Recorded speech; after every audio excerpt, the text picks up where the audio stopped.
Audiolibro Por sus frutos los conoceréis.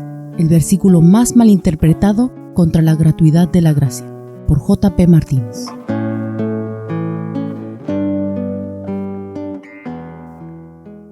Desde que comencé a escribir sobre la gratuidad de la gracia, no ha habido un versículo que se haya citado con más frecuencia en un intento de refutación que no sea Mateo 7, versículo 20.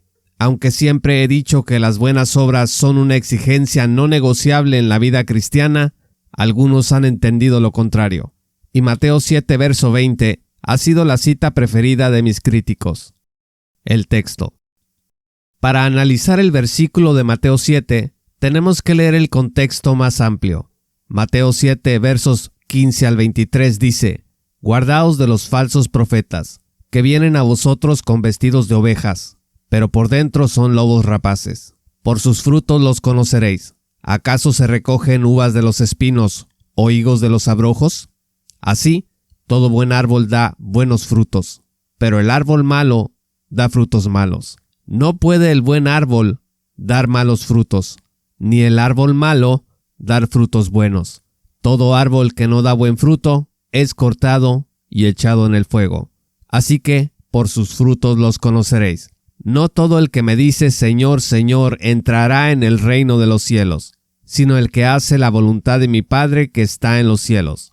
Muchos me dirán en aquel día: Señor, Señor, ¿no profetizamos en tu nombre, y en tu nombre echamos fuera demonios, y en tu nombre hicimos muchos milagros? Y entonces les declararé: Nunca os conocí, apartaos de mí, hacedores de maldad. El deber de obedecer para salvarse, según la teología del señorío. Se supone, según los objetores de la gratuidad de la gracia, a menudo provenientes de la tradición de salvación por señorío, que aquí Jesús está diciendo dos cosas. Primero, que no basta con creer, sino que es necesario obedecer para recibir la salvación. Y segundo, que la pauta para saber si alguien es un cristiano verdadero o no son sus obras. Si son buenas, es creyente genuino, pero si son malas, es creyente falso. John MacArthur dice, comentando Mateo 7, por ejemplo, lo siguiente, cito: Una persona que pertenece a Jesucristo y que es llamada por Dios y recibe el mensaje de Dios, dará buenos frutos tanto en sus actitudes como en sus acciones. Una persona que no pertenece a Dios, especialmente un falso profeta que dice ser mensajero de Dios, tarde o temprano manifestará el mal fruto que inevitablemente produce el árbol malo de su vida sensual. No es el que simplemente clama al Señor, sino el que hace la voluntad de mi Padre que está en los cielos, quien se salva.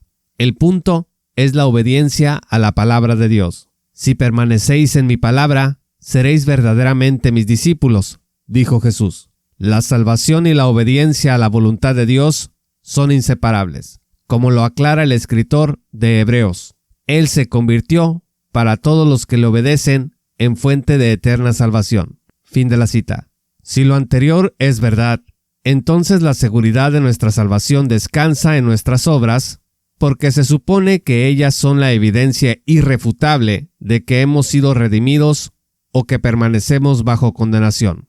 Nuestra tarea sería, en todo caso, verificar en nuestra conducta, motivaciones, pensamientos y obediencia si realmente Dios nos salvó.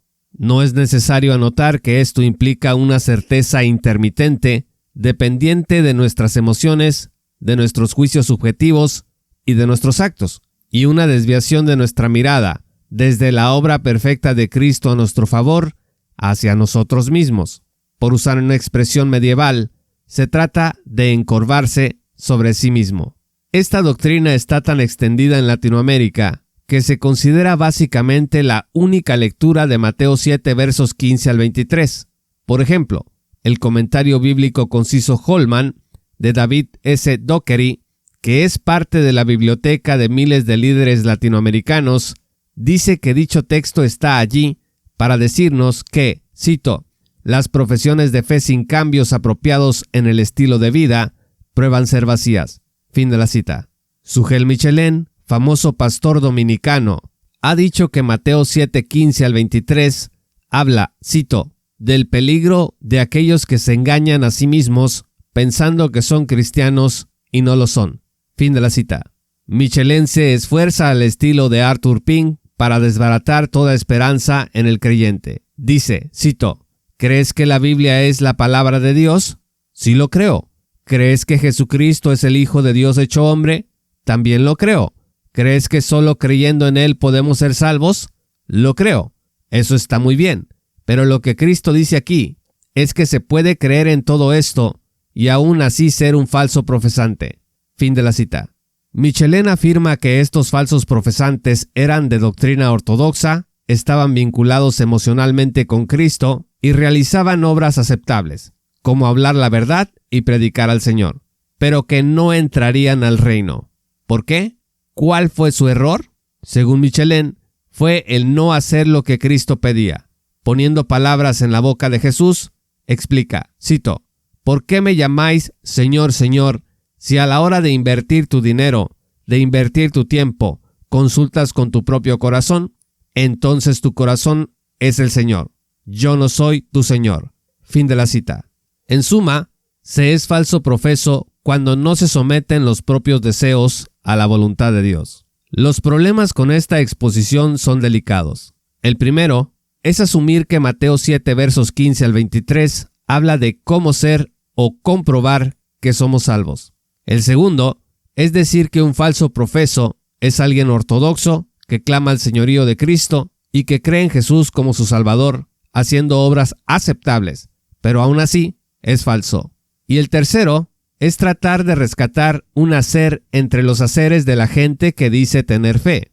Michelin dice, por ejemplo, que habrá gente que predicó muy bien en los púlpitos que irá a condenación. ¿Por qué? Porque, cito, no sometió los deseos de su corazón al Señor. Fin de la cita. Entonces, ¿cómo saber si lo que hoy estoy haciendo con mi vida realmente proviene de mi sometimiento a Jesús y no de mi egoísmo o deseos personales? ¿No puede haber acaso una concurrencia entre ambos? Michelin plantea un escenario devastador para la conciencia humana en el que hacer lo correcto y lo bueno no basta, ni tampoco creer lo correcto, ni tampoco confiar en Cristo y en las Escrituras, ni tampoco buscar hacer lo que Dios dice, porque en este caso podemos estar engañándonos. Tal vez tu ofrenda del domingo en la iglesia fue tu deseo y no el de Dios, y así acabarás tus días abriendo los ojos a una eternidad en el infierno. Al final de su sermón, Michelin admite que el cristiano no es perfecto, que peca. Esta admisión suya indica que estaría de acuerdo en conceder que no todo cristiano somete todo el tiempo sus deseos a los deseos de Cristo, a su señorío, y sin embargo, todo aquel que diga creer debería de estar constantemente revisando su vida para ver si su pecado no ha sido de tal magnitud que revele que su no sometimiento a los deseos de Cristo ya ha sido demasiado, y que por tanto constituye una prueba de que ha permanecido bajo maldición sin salvación alguna.